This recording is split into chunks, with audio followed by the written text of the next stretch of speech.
Hi bakers! Happy spring from Rise Little Bakery. I'm so excited to show you one of my favorite desserts today, macarons.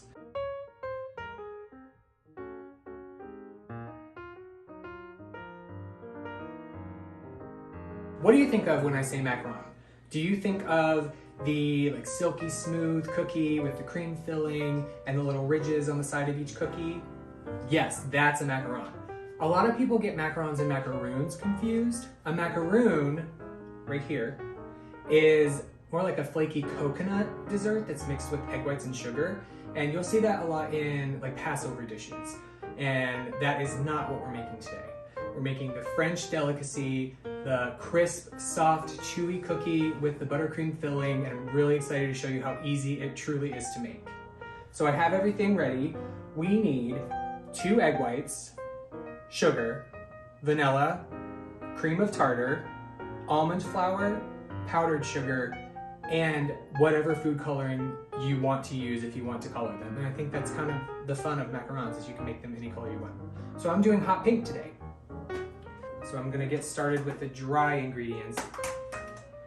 Now I'm listing the recipe in the description box below, and so you can follow along with that. I'm gonna weigh my ingredients because it's much more accurate, because the recipe calls for 1 cup of almond flour or 100 grams. And so every time that I get a cup of almond flour, it may not be exactly 100 grams, but I know that that's what we're looking for. The recipe dictates it, so I'm gonna use that to my advantage. We're also using 100 grams of powdered sugar. The recipe also calls that 3/4 of a cup, so if you don't have a scale, just do 3/4 of a cup. 200, okay. I'm gonna whisk them together and just make sure that there are no clumps. If you open your powdered sugar or almond flour and you see that they're very lumpy, I would recommend putting these through a sifter, because you want to make sure there are absolutely no lumps, and that's what gets you the clean, neat surface of the cookie. If you just poured all of these ingredients right into your eggs, it would end up being lumpy and they would not look as beautiful as they could. And then in this larger bowl, I'm gonna take 2 egg whites and I'm gonna whip them up to stiff peaks with cream of tartar and sugar. To whip your egg whites, mix on low speed to break up the whites until you see a light foam. Add your cream of tartar and mix on high speed until your egg whites double in volume. Then sprinkle in your granulated sugar slowly to allow it to dissolve completely. Mix on high until peaks hold at the end of the beater. So we are almost ready to fold in our dry ingredients. So at this point, you add in whatever flavorings and colors you want. So we're just making regular vanilla macarons with a vanilla buttercream today. So now's the time that you add in your good vanilla and food coloring. So you want to use a gel food coloring. You get way more bang for your buck with these. They are gel based, so they don't mess with the liquid measurements of the recipe, which is important in something as fragile as a macaron. I'm feeling risky today. Let's add in 3.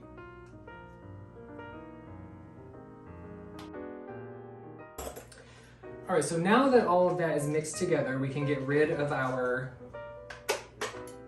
mixer. And we're gonna fold in the dry ingredients that we whisked together earlier. And this is one of the techniques of macaron making that kind of needs to go exactly as planned, or otherwise they won't turn out the way that you want them to. Thank you so much. So we're gonna add in our dry ingredients slowly, and then we're gonna fold it into the egg mixture. And there's a certain texture that we're looking for, and I'm gonna do my best to show you what that looks like whenever we're there. To fold the batter together, run your spatula down the center of your bowl and turn the batter onto itself. Rotate your bowl and repeat until the dry ingredients have fully incorporated with your egg whites. We do this so as to not deflate the air we just whipped into our egg whites. So you can see it is combined, but it's a very stiff mixture, and we're looking for something a little looser. So I know that we gotta keep going just a little bit more. whenever I pick some batter up on the spatula, it falls down in what's called a V formation, so the batter looks like it's coming down to a V. It's still rather liquid, but it does hold on to the spatula. This is the texture that you're looking for. If you had something a little more stiff, it wouldn't really rise. And if you had something a little more liquid, you wouldn't be able to pipe it out into the macaron shape because it would just go flat. So this is a very good texture, and we are ready to pipe it onto our macaron baking sheets, which I did not prepare. So you'll see I have these little guides, and I'm gonna pipe right inside each circle because the batter will flatten out just a little bit and I don't want it to touch each other. So I am gonna start by putting pressure with my right hand on the top of the piping bag and pipe right into the center of the circle. And just let it keep going out. And when I get about 3/4 of the way, I'm just gonna yank it away. All right.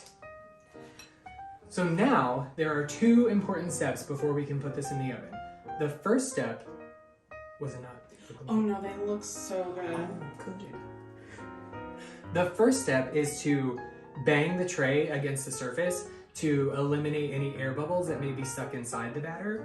Because again, you want to have that smooth, shiny top, and we want all those air bubbles to escape now versus in the oven. So I'm going to do that now.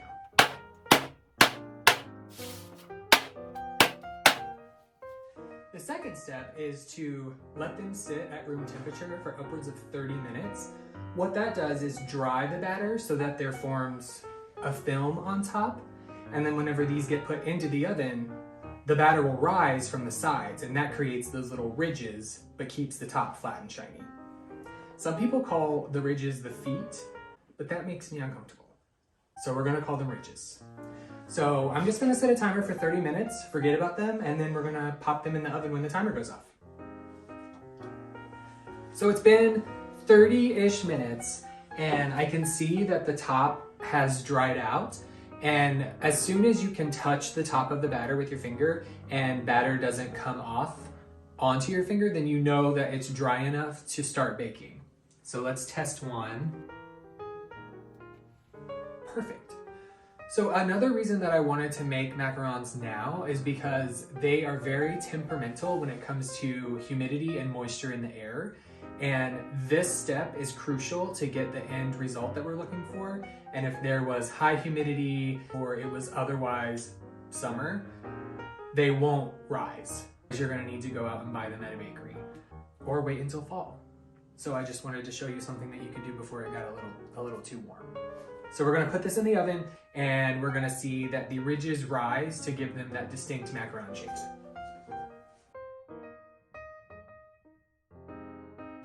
Ah, look at the little ridges. The flat, shiny top. These are perfect. So we need to take these off of the baking sheet and onto a cooling rack for 10 or 15 minutes and let them cool completely before we start filling them. Let your macaron shells cool until they easily release from your mat or parchment paper. So once the macaron shells have cooled, you can see that the top is flat and shiny. The inside is crisp yet soft. And so the last step is to fill them with whatever flavoring you want to use. So I have my favorite buttercream that I've prepared in another piping bag with the same tip that I used to pipe the shells. And I've paired up the macarons with like size shells, because you can see I was hesitant at first. I made them a little smaller, and then I got excited toward the end, and here they are a little bigger. But as long as each shell is the same size, nobody's gonna be mad about it. So what you wanna do is hold on to what I call the bottom cookie, and you're just gonna pipe some filling right into the center of the cookie. And then you're gonna take the top of the cookie and holding them on the side, just push them together. And there you have it. You don't want to push from the top because you'll indent each of the cookies. Use the ridges to your advantage. and help them just twist and push, kind of like the opposite of pulling an Oreo apart. So let me just get these done and then we can taste them.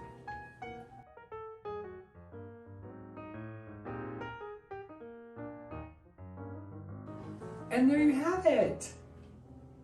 Oh, they turned out so well. They are so cute. We're gonna have one. Yeah.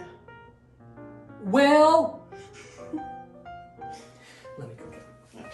Oh, hey! Hey! Cheers. Cheers! Cheers. Cheers.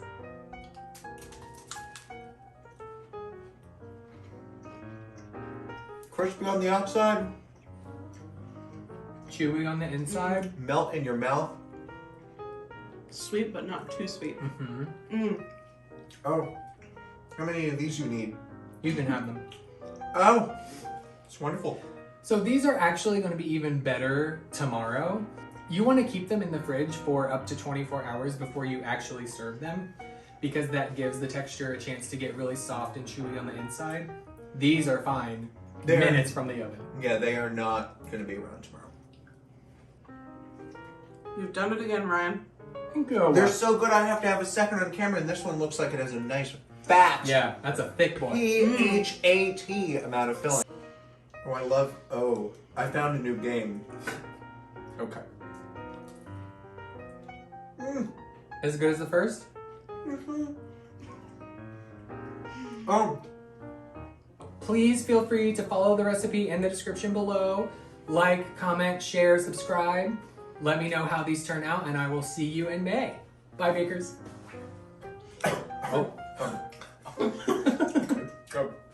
Wait, I have to have one more, and then I need to get out of here. Okay. You want another? Okay.